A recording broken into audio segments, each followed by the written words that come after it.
I read the description. I was like, I understand what you want. This is going to be a very cool piece. Yes. Because they wanted the new technology of Neon Kamigawa to be over the old Kamigawa in various layers. So maybe the ruins of old Kamigawa will be even below that. So I was like, okay, yeah, this is going to be really cool.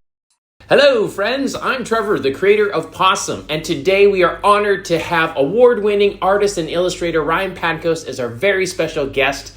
Ryan, I'm so excited to talk to you today. How are you doing? It's great to be here. You said I was an award-winning illustrator, which is true, but the only award that I really ever won was for the piece that you purchased. Right. So yeah, that's great. So Amazing. technically, yes, award-winning, and you have good taste. So we'll get to Discover the Impossible definitely a little bit later. But first, let's talk about how you became an award-winning artist and illustrator. Talk to us about when you were a child. Like when did you first realize that you had a love of art? I have loved drawing since I could hold a pencil. It's not a decision that I made. It was more like, this is what I like to do and I want to continue doing it. But, I also felt like I had a natural talent for it. So even as a kindergartner, I understood perspective, how like things that go in the distance appear smaller.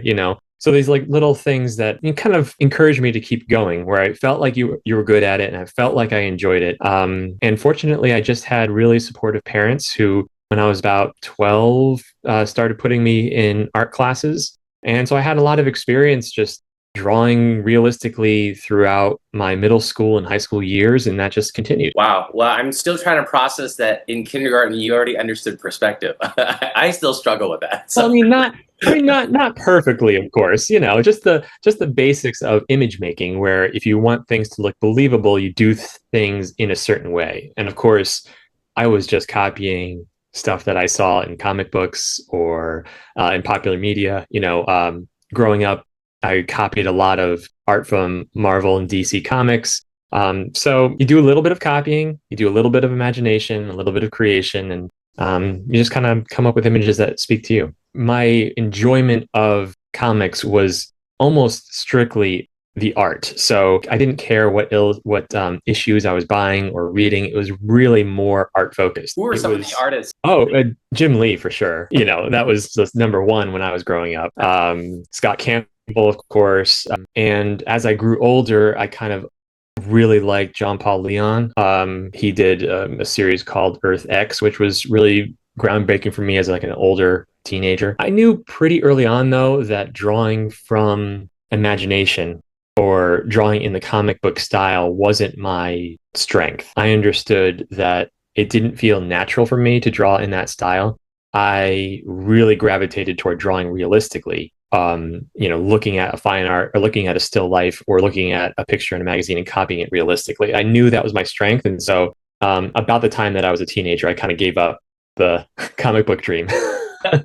Well, I want to talk about your transition then into fantasy illustration and fantasy art. But just as a fun aside, since the first name that came to mind for you was Jim Lee, also my idol growing up, and I got to hang out with him in Shanghai earlier this year. And we Oh, actually, that's great. That's yeah, cool. so I'll send you a link later, but on our Up Studios World Instagram account, he actually recorded a video with me in Shanghai. And we kind of did a Wow. process video because I was lucky enough to win a couple of his original commissions in an auction as Oh, well. cool. And it was amazing. I was standing next to him and he's describing his process of how he created these pieces. But I'm just like back to 12-year-old me and just being like, I'm standing next to Jim Lee. And it's so cool that you also grew up, loving his artwork. He's a legend, a real legend. Yeah, absolutely. Like it's kind of hard to overstate how important he was or is in Yeah. the comic book field, and like everybody just respects his work and him. Yeah. It's just crazy. And he's like you, he's also an incredibly nice guy. Like, given the talent to niceness ratio, I feel like it's this perfect match. So, yeah, please talk about, discovering your instinct and discovering your sort of calling to be towards the realistic and fantasy side. Was there like a project that you embarked upon, or was it in school where you suddenly said, I'm going to try to, master this sort of more realistic style? The art lessons that I mentioned before that my parents put me in was mostly that. It was kind of like you look at a rock or a paper bag or a vase or a glass, and you you draw a picture and you keep moving on and you draw realistically what's in front of you. And that making something realistic on a piece of paper was extremely validating for me because if it's realistic, everybody knows it's realistic. Like you can get like the internal satisfaction, but also the external, like aunts and uncles all say, wow, that's a really good drawing because it's super easy to understand when Yes. something looks like something. Yes. So that, I think that instant gratification, well, not, they take a long time, but like the gratification that's easy to get with realistic art was really what drew me into it. And the fact that I had the patience for it really just solidified that. I love how you talk about that sense of validation. I think a lot of artists, we, have that feeling, and it starts, as you mentioned, when you're in school, like when you're very young, and teachers and your parents, like, wow, that's really good, and then I think at a certain point, whether it's your teachers in school or your family members, I feel like you can probably feel the shift to where people are actually like blown away by your talent. That Yeah, must be so satisfying and gives you more fuel to kind of keep going. absolutely. Yeah. So I mean, once I was like 14 or 15, I kind of knew like I'm gonna be the next Norman Rockwell or whatever, Wow. Um, but of course that never happened, of course. But like that was my mindset was like I'm gonna make this happen. Like I'm gonna make a name for myself. And of course everybody says that, but no one is completely 100% serious. But that was like the vision. That Yeah. was where I was headed. So graduated. I was a good student in high school, but my parents fortunately were like, well, life is short. You don't have to go be a lawyer or a doctor or whatever. You can pursue this. We'll support you. So did illustration in college. Got out of college and was immediately poor. So lived with my parents for a while, and I literally just worked on my portfolio. I was painting every single day, and it was about that time that I rediscovered fantasy art and specifically Magic the Gathering because I was through a random connection, I started working on a role playing game that was produced by a company called Metal Magic and Lore. And I was just basically drawing armor and creatures all in black and white. They took me to Gen Con and I was like, oh, Magic the Gathering exists, of course. And it Right. was kind of like a light bulb went off. It's like, oh, I think I can do this. I think this is in my skill set. Yes. So I went home, redid my portfolio, and tried to get portfolio reviews with the Wizards of the Coast art directors. And just like 2 months after Gen Con, I got an Yeah. email from Jeremy Jarvis, who was the AD at the time, and said, Yes. hey, do you want to do a landscape for Magic? And I was like, absolutely. Wow. So in a lot of ways, you're like an elite athlete who kind of just shoots his shot and gets his goal and achieves what he wants to achieve. So was it really just two portfolio reviews from the first time you discovered magic to the second time and then you were in? I appreciate you saying that, but really, like, I dedicate myself to things that I am very certain that I could get. Like, I don't really pursue a whole lot of like Hail Mary stuff, like stuff that's kind of out of my wheelhouse. Yeah. Like, it really has to, like, I can almost have an internal, like, I feel it, like, I feel like I can Yes. accomplish that. And that's what fuels the fire to try to achieve that. Amazing. Yeah. So talk about that first piece. Is it special in your heart because it was your first piece, or do you look at it now and you're like, oh, like I wish I could have done that, better? Like sometimes artists, right? They don't want to look at their past work, right? Which one is it for you? Yeah, the first piece I did for Magic was the plains from M10. So it was a field of daisies Yes. that extend out into the horizon. Yes. That piece, surprisingly, still holds up in my mind. Like, I still enjoy that piece. Great. There are quite a few early Magic pieces that I don't have that same feeling for. Because I'm human. I was 25, just learning the ropes. I produced a bunch of stinkers, but the very first Magic piece, I still stand by for sure. Well, let's talk about the non-stinkers. No, I'm just kidding. Like, I don't think any fan would think that you have any. But let's talk about the ones that you like the most. Maybe just pick your like top three paintings that you've done since that first M10 planes. What are your top three paintings, personal favorites? Sure. Yeah. I mean, when people ask me that, my criteria is basically if I look back on the piece, is there anything that I would do differently? And it's not necessarily that the piece is bad. It's just when artists look back at their work, they're just like, I could have done X instead of Y. But there are some pieces where that doesn't exist for me, where I look at it and I'm completely satisfied with how it turned out. And so that would be probably Ranger Captain of Eos is one of those pieces. Mox Tantalite would be a second one. And then the third is a card called Nikia of the Old Ways, which Yes. is a centaur lady. Yeah, I know it. I know it. I Yeah, think, Gruul Commander. yeah, Yeah. that's right. Yeah, yeah. I think off the top of my head, Yeah. those are the top three that I think match my aesthetic, and Yeah. I wouldn't change anything. Yes. Okay. And I'm surprised that you didn't mention like Ugin or one of like the real huge legendary creatures because you've worked on a lot of those. I mean, Yeah, is that one of those things where, sometimes you just have a more personal connection with a piece, regardless of how famous the character is? yeah. I mean, for me, it's almost 100% the oil painting technique, not even the image. It's Wow. just like the texture is 100% right. The lighting is great. My brushwork was on point. Yeah. Like it's not necessarily even the theme. Like it could be anything. Yeah. But if the oil painting technique is on point, then I really enjoy it. So Ugin's great. I like that piece. I stand by it. But in terms of like an oil painting, like I think those other ones are just a slightly stronger, even though like I really do enjoy that Ugin piece. Like I'm proud of that one. Yes. But yeah, it's just very difficult to choose, especially now that I might be close to 200 cards. I don't know, something like that. And of course, cards like Discover the Impossible, also same boat. Like I'm really proud of that piece. I stand by it. I like the art. It's very tough to choose. Well, thank you for making the great transition for me. But actually, so a few days ago, I was having coffee with Julian Koch, the Singaporean-based artist, and Yes. yeah, he's also going to be on our channel as well. And we just brought up Discover the Impossible, and his eyes lit up, and he goes, "That is one of my favorite paintings in the last like 10 years in Magic." And I was like, well, I was lucky enough to get that piece, and he points at me like Leonardo DiCaprio in Once Upon a Time Hollywood. He goes, "That was you," because obviously I didn't really talk about it at the time, but he goes, "Oh my gosh," I was like watching that, and he's like, "I can't believe it was you," and he just sat there like flabbergasted. I think because he loved your piece so much. So in honor of Julian, we have to talk about the details. So could you maybe just give us the whole story behind Discover the Impossible, and how you created that? Sure. Yeah.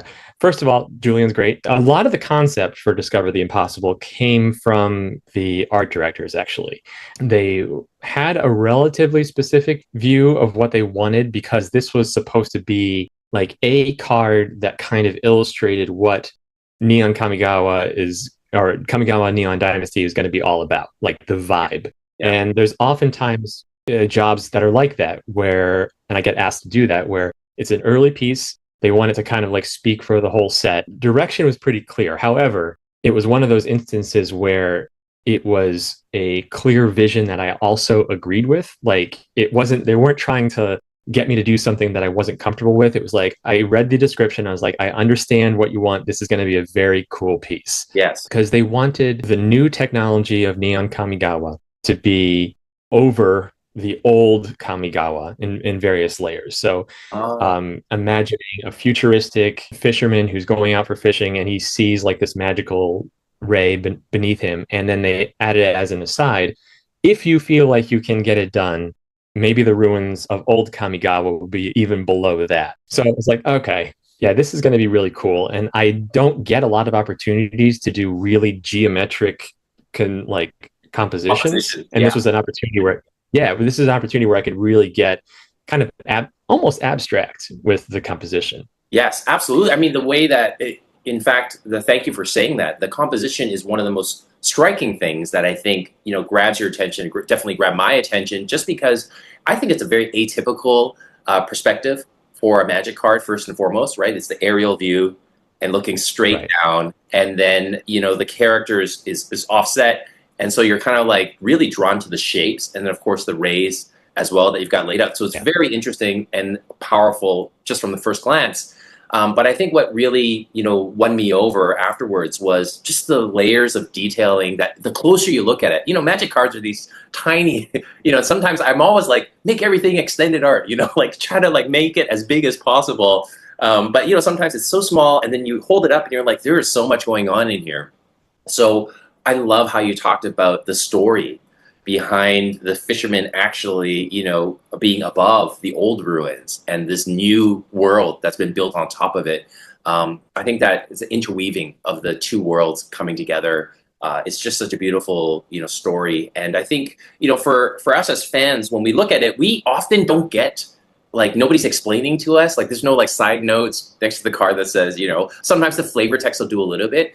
But for you, when you came up with the composition, was that one of sort of those like one sketch and it was done, or did you do a few different, mock-ups? It was one sketch and done only for that composition. So I came up with a totally different idea, not a totally different idea, but a way different composition that was more less geometric, more I would say traditional. Like the horizon line is right there. It's from the side, and it's kind of like the fisherman standing up on the boat, looking over the top, and it's kind of it wasn't as effective. Right. But I just wanted to try it. Sure. In terms of the composition that appeared on the final card, yes, one and done. Like I kind of saw it in my mind and put it down on paper. Amazing. And then from that point, from the sketch to the final finished painting, how long does that take you? I would say I'm on the slow side of most magic artists. I'm fast in like compared to a lot of oil painters, but I'm pretty slow for a magic illustrator. So once I get things approved and ready to go, usually my paintings take about 2 weeks to do. I think this one probably was the full 2 weeks, maybe even more because of the size. And the fact that it was like turning out good. I didn't want to rush through the end. And that 2 weeks to give us, for us, non-oil painters, like, what does that mean? Like you wake up at like 7, 8 in the morning and then you paint for 4 hours as a block, or like describe like what the 2 weeks kind of looks like for you as you're working on a piece. Yeah, my painting follows the schedule of my family, so my kids and so I'm basically at the mercy of what I'm needed to do in my household. Typical 2 weeks would be working from, I want to say 9 when I've gotten the kids on the bus to about 2 o'clock if my wife is not working, if my wife is working that day, or if my wife is not working that day, I might be able to get to all the way to 5. So it's very variable, and it's completely contingent on the things in the house kind of being at a calm level, like no emergencies going on. Perfect week, we're talking like 9 to 3 for 5 days a week kind of thing. Okay. Wow. That's still pretty fast then. I was thinking like you're working weekends and you're like going into the evenings, but it seems like you have you have this amazing process, it sounds like, where you have steps, and this seems to really fit your entire career path, if you will, where you set a goal maybe for the day. Yeah. And just make sure you hit those milestones and then you're done. And, I do get lazy at times. I'm not like at the easel just blocking everything out. Like I do get distracted and take breaks and that kind of thing. And when the kids were like babies, there were times when I did have to work, until midnight, or work on the weekends, just because that's when the opportunities arose that I could work. Right. It also made me, I want to say, like a little more fierce in my time. So, as I said, I do get distracted. However, once I get an opportunity to paint, I can pretty quickly turn it on for the time that I have. Yeah. I can turn on those creative pieces. That sort of deep focus. Yeah, deep focus. Yeah. And great intensity, so that it helps you be more productive in the limited time that you may have for that day. Yeah. And I got better at being distracted too. Like there's often times where you're really in the flow, but then you get taken out of it. And I've gotten used to that, where you're just kind of like taken out of it, you have to go right back in, kind of thing. Yes. And when you're not painting, one of the things that I loved about your posts on the MTG art auction site is your photographs. I think you're probably the first and maybe the only artist I've ever seen do that. Tell me about the inspiration for why you started posting these hilarious and very creative photos. Thank you. Yeah. They stemmed from, it was kind of a trend, not a trend, but it was good policy for artists in general to post what are called candid shots. So images of the painting either on the easel or showing scale with, true life images, objects. And it gave the buyers and the fans an idea of what the physical object of the painting looked like. It just kind of developed where I didn't want to sit and smile next to my painting all the time. So I was starting to like throw in small things that kind of were thematically similar to the painting. And they just kept getting sillier and sillier until I got into, okay, this is a thing now. Like this is the silly thing is a thing. And so now I have to try. And so now it's developed into this thing where I have to do it. Yeah. I've come up with an aesthetic for that part of the process. Yeah. What's like the craziest amount of prep or craziest amount of work you've had to do for the photo? Like in terms of purchasing the props or dressing up? Like what's one that sticks out? Okay. Well, there's a few rules. One, I don't purchase anything for the photograph. Oh. Two, I don't Photoshop anything. And three, I don't put a lot of forethought into what I'm going to do. So basically, the piece comes out. I look around my house, just kind of brainstorming what I can dress as or put on to kind of thematically go with the painting. And then I just do it. So it has to be like on the cuff, and it has to be not photographed and not pre-bought stuff. So I think it lends itself to looking a little more spontaneous. Yes. And I think it's funnier because of that. Well, now knowing how little effort you put into it, it's even more impressive. That's what you were saying something. Yeah, well, I think probably you asked the most effort that I put into it. It's hard to say, but I think for Rendement, it was a recent piece, like a big scarecrow. It had a bunch of straw and stuck it into my shirt and in front of my face. And that was the most uncomfortable painting one that I did, just because it's having all this straw, like all in the studio was just crazy and itchy. But I'm glad people like it, and frankly, it's at least a little fun for me. Yeah. Well, it's a lot of fun for your fans. And Rendement, I think that's the commander from Duskmorn, right? A recent set. Yes. So one of my friends actually has the deck. David, he'll be thrilled to hear about your photo. I gotta show him now. Thank you for bringing up that story. So lastly, what are some upcoming projects that you have going on? They could be in Magic, or outside of Magic, your own personal projects. Is there anything that you want to share with your fans and get them excited about? I'm doing mostly Magic at this point, and I plan on continuing doing Magic in the future, but my artistic focus these days has been more portraiture and plein air painting, where you go out into nature and paint, just because it's been really like rejuvenating for my soul to go back to my roots of realistic painting and painting from life. And so I've been doing a lot of landscapes, a lot of portraiture, and going back and exploring. My kids are growing older. I've decided that I can't wait forever. So I started doing a lot of paintings of them and family members, just painting things that I've waited and waited and waited to paint and have just kind of put off. Right. So if you look at my Instagram, it's a lot of Magic, but interspersed with all the Magic is just paintings that just bring me joy. Wow. That's beautiful. I'll be sure to share the links to your Instagram, and I'm sure a lot of your fans may not have discovered those paintings before. And, I think we'd love to see them, this other side of your life that, I think has really, from the time that your parents were encouraging you, it sounds like that love and support really helped foster your career. And now you're kind of not paying it forward, but, using that talent now to celebrate your family and your kids and everyone around you. I think that's really beautiful. And listen, you are still very young, and you're still very much on your way to becoming, the Norman Rockwell of Magic painters. You got time. You've got lots of time. But I think you're very mature beyond your years. And I think what you've accomplished is so inspiring.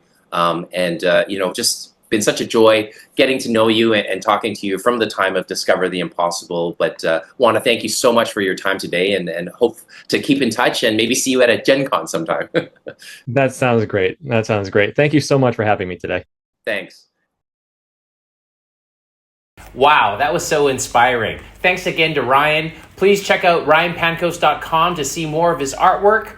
And if there's another Magic artist you want me to talk to, please leave a comment below with the name of your favorite artist, and hopefully I'll be able to do an interview with them soon as well. If you want to support PAWSUM, go check out PAWSUMKickstarter.com. It means a lot if you could follow us at Play PAWSUM on TikTok, Instagram, or YouTube here. I really appreciate all your support. And remember, PAWSUM is awesome, and so are you. We'll see you next time.